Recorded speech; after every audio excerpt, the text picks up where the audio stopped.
Hello everyone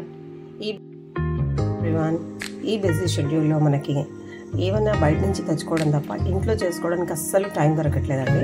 especially మాలాంటి వెజిటేరియన్స్కి compulsory sambar అయితే వీక్లో 1 డే అన్న ఉంటుంది. దానికోసం నేను బయట నుంచి కంటే ఇంట్లోనే ఎక్కువగా చేసుకోవడానికి ప్రిఫర్ చేస్తాను.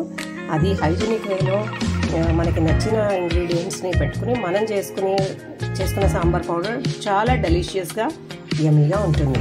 దానికి కావాల్సిన ఇంగ్రీడియంట్స్ ఇప్పుడు నేను చూపించబోతున్నాను. దీనికి 1 ఫుల్ స్కూప్ అండి, ఇది ఒక స్కూప్ ఫుల్ ఆఫ్ ధనియా తీసుకున్నాను. దానికి ఈక్వల్ రేషియోలో ఎండుమిర్చి తీసుకున్నానండి. ఇంకా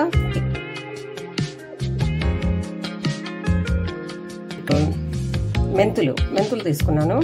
ఒక 100 grams ఆఫ్ బ్లాక్ పెప్పర్. ఈ కప్ ఫుల్ ఆఫ్ కందిపప్పు తీసుకున్నాను. అదే కప్తో 1/2 కప్ శనగపప్పు తీసుకున్నాను. వీటిని మనం మిక్సీలో పట్టుకోవచ్చు, లేకపోతే ఎక్కువ క్వాంటిటీస్ అయితే కనుక మనం గ్రైండ్ చేయడానికి ఇవ్వచ్చు.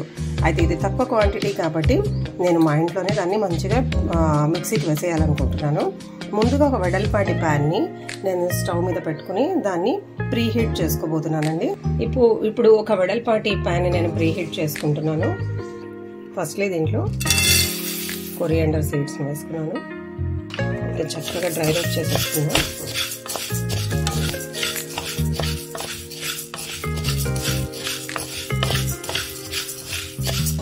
వీటిని డ్రై రోస్ట్ చేస్తుండే మంచి అరోమా అనేది రిలీజ్ అవుతుందండి. కలర్ కొద్దిగా చేంజ్ అయినాయి, చూడండి చక్కగా కలర్ కూడా చేంజ్ అయింది. లో ఫ్లేమ్లోనే మనం వీటిని డ్రై రోస్ట్ చేసుకోవాలి. తర్వాత వీటిని ఒక ప్లేట్లోకి మార్చేసుకుందాం. ఇప్పుడు అదేవిధంగా నేను రెడ్ చిల్లీస్ని తీసుకుంటున్నాను. దీన్ని కూడా ఇందులో వేసేసి డ్రై రోస్ట్ చేసుకుంటాం.